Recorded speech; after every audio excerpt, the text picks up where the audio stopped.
Guys, I just want to give an honest review on this car, comparing it specifically to the Traxxas Maxx. Um, so I actually had the Maxx, and I sold it to get this car. And I'll tell you guys, I do not regret it one bit. This car is just so much better as far as it handles better. The shocks handle so much better. Again, you guys know Traxxas Maxx, the shocks are just awful on it. The car bottoms out too easily. It doesn't handle well. It likes to bounce on landings. Just huge pain in the rear. But this car, man, straight out of the box, those shocks are so much better. I was jumping it, 20 feet. It would land, take off, no problem. No bouncing or anything. It flies through the air better. That's one thing I will say that I definitely noticed is the Traxxas Maxx is just, there's something about it. I don't know if you could say it's not aerodynamic. It sounds stupid to say that. But just compared to this car and my Kraton 6S, at the same speed, it couldn't jump near as far. I don't know if that was just like poor handling or something, but it just didn't fly through the air as well. This car, however, again, it just sails right through the air. It's big jumps all day, and it's pretty dang durable. I haven't had it. This is my second run, maybe put 50 minutes on it. And so I can't give like an honest durability review, although from what I've seen, it's not like this is the weakest car out there. And yeah, I know I heard complaints about people saying, oh, the chassis is going to snap. Well, I don't bash my stuff that hard. I think you'd have to bash it pretty hard for the chassis to actually snap, or be pretty hard on it. And then again, it's a $20, $30 part, not the end of the world. It really isn't. Now, I will say there are some things I don't like about it compared to the Maxx. And starting off the bat, from the outside, this roof skid I actually put on there. And this car doesn't really have a roof skid, which the Traxxas Maxx has body kind of plastic armor that prevents the body from getting scratched up. And I like to keep my stuff nice, so one of the first things I did was I actually made a roof skid for this so I didn't scratch the body up. And I've rolled it a couple times, especially on asphalt, and the body's still in really good condition. And another thing to point out is this still runs the clips. They've been around forever. It's not awful. You get used to it, but definitely compared to the Maxx does have a better system, although it does pop off. The body will pop off. Going on the inside, some things that I am not a huge fan of. Right away, the battery straps. Holy moly, these are annoying. They are so tight in there. You don't have room, and they have these weird plastic things on them that it just makes it really hard to actually get the battery strap down, and it's just pain. I mean, my Kraton, yeah, it's Velcro, but it only takes me 30 seconds to put batteries in it. This, I swear, it takes me a minute or more. That's pretty frustrating.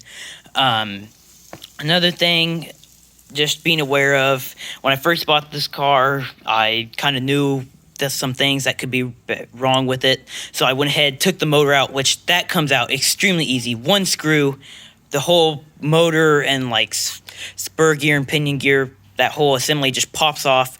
And I checked the slipper clutch, added some Loctite. I did check the motor mount screws, and those were previous complaints on the Arma 3S and 4S models, but they seem to have fixed it. They seem pretty darn tight, so I don't know. We'll find out if they do come loose. I'll let you guys know, but they seem pretty well done. I will say the servo, again, this is the servo with the 23-2 spline.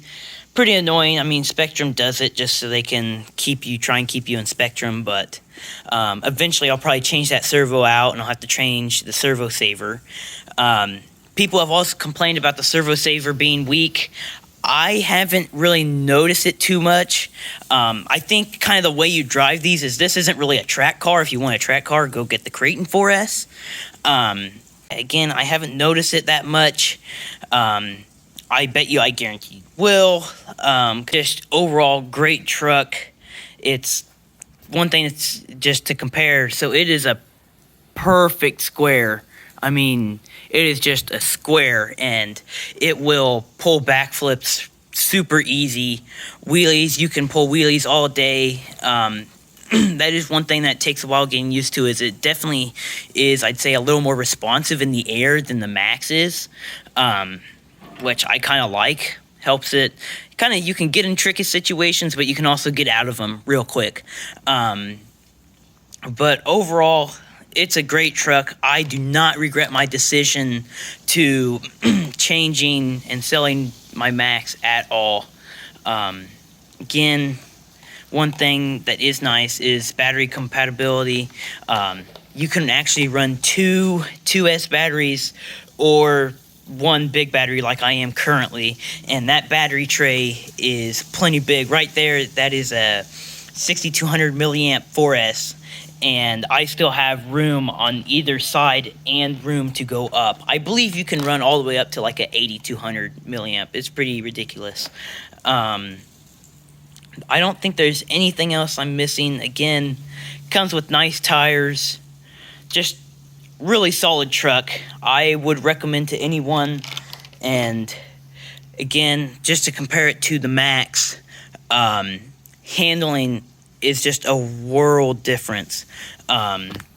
It's surprising how much you actually notice it. Because with the Maxx, it was just so, it almost felt more toyish than hobby grade, if that makes any sense. Just because of the way the way it handled, and the shocks, they were just not set up right. And even with M2C shock pistons in it, they definitely helped.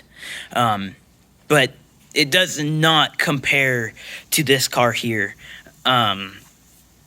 I definitely would say I prefer these electronics, because Traxxas electronics, man, ESCs, they're known for being crap. I actually had a problem with mine where every once in a while you go into reverse and there'd be like a delay.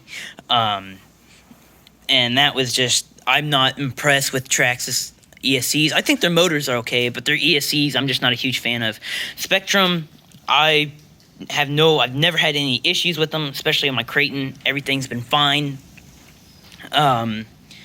If anything breaks or anything goes wrong, I will be sure to let you guys know. So I just finished blowing this off with the air compressor, which is very handy. If you guys don't have one, it makes cleaning these off super easy.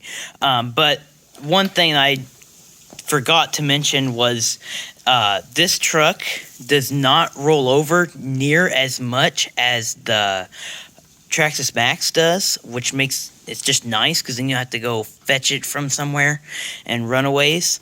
And then another thing too, just very picky, but for cleaning this and just blowing it off with the air compressor, this is a lot easier to get clean quicker, because there's less like nooks and crannies. Yes, you have those holes in a couple areas here, but for the most part, everything's relatively open, so it cleans up nice and it doesn't take as long, whereas the Maxx has a ton of itty-bitty crannies up in there that it takes, and it's hard to get all the stuff out of there.